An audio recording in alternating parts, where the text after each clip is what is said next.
I've had the experience in multiple places. I've had it in Portland where, I try to be, I'm careful how I say things, but I try never to leave a misimpression about what I actually think is going on. So when people say this, this rhetoric about anti-racism and stuff, I find a way to point out that I don't believe that this is anti-racism and that I'm frightened of what it's doing. Mm-hmm. People confess to me all the time, right? Mm-hmm. Like in these interpersonal interactions. And, they confess, oh, I am also frightened of this, blah, blah, blah, blah, blah. And so there's a lot of stuff going on right below the surface. Just below.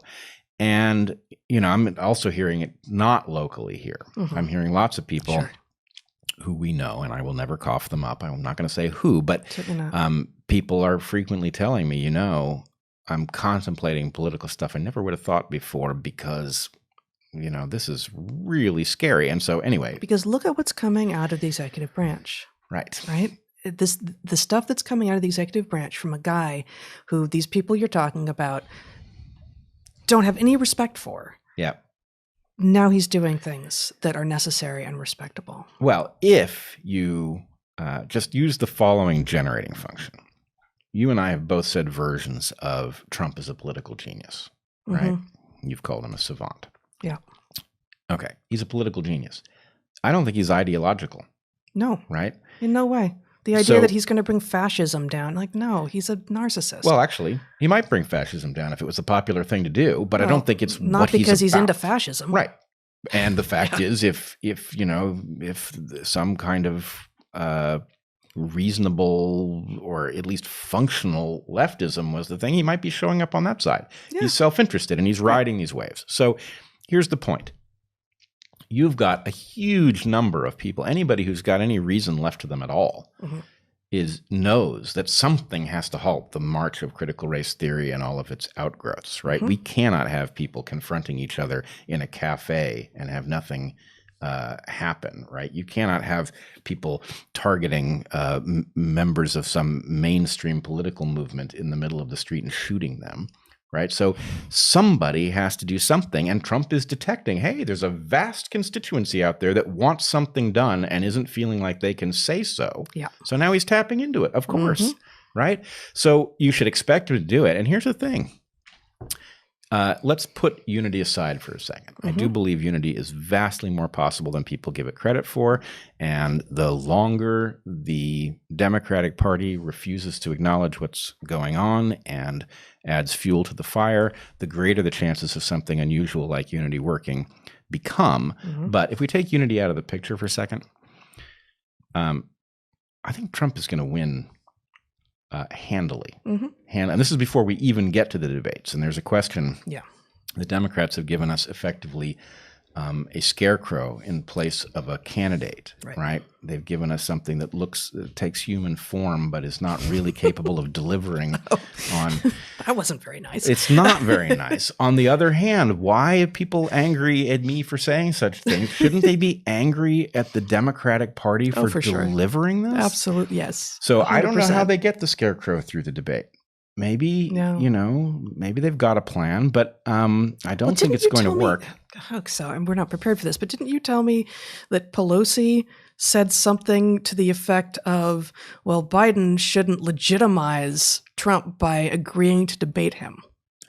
Shouldn't legitimize the sitting president by agreeing to debate him? Is that not an out for someone who can't debate? Or, if it's not, I've never heard one. It was beautiful. You can imagine the dumb shits in the Democratic Party who are responsible for political strategy getting together and saying, all right, here's what we're going to do.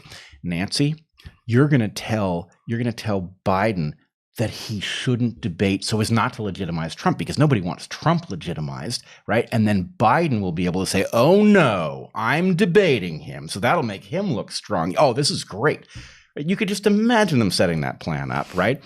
And, it went off with a whimper and everybody saw through it, right? So anyway, okay. At what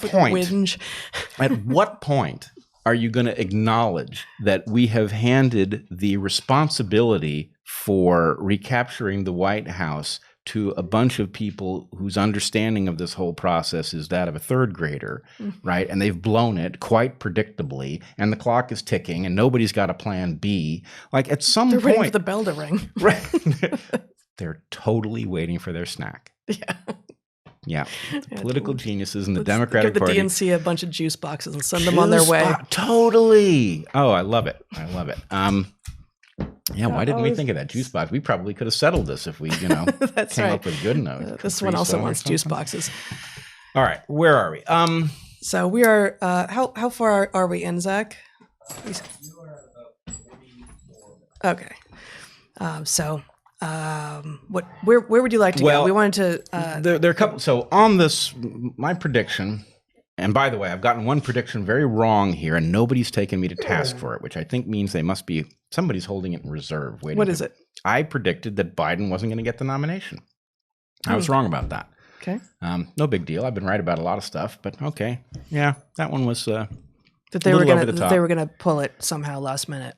Yeah, which, after I predicted it, I thought, no, that's not right. I think it's still likely, but it'd be after the nomination, because then that gives the DNC the ability to swap rather than if you do it before the convention, then technically the delegates have the opportunity to do something else, which doesn't sound like the DNC. So probably I shouldn't have made that prediction. I still think the model is right. Mm-hmm. I still think they know that he's a placeholder for either party rule or, Kamala Harris is party rule incarnate or whatever their plan is. But anyway, I got it wrong.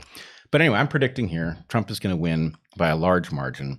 The reason is obvious, because the fact of people not being able to say what they think causes noise in the polling that you can't overcome, right?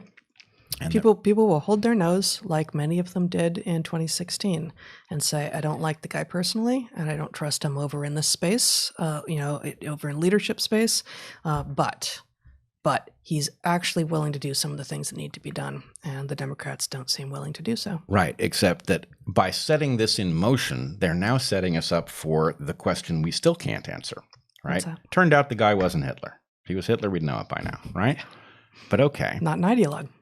What happens when you elect the guy for his second term and he doesn't face another election? Now, I don't think anything Hitlerian is the answer here, but the point is, we are going to find out if I'm right about what's going to happen, and Unity 2020 does not manage to pull it out, which I still believe is a possibility, and we can talk more about that. But if Trump is sworn in again, then we're going to find out what Trump with the gloves off looks like, right? And that, I think, is a failure mode waiting to happen. That this is a disaster, that it is going to feed the crazed left many of the things that it's going to need to fashion some story that's going to justify its becoming even more unhinged.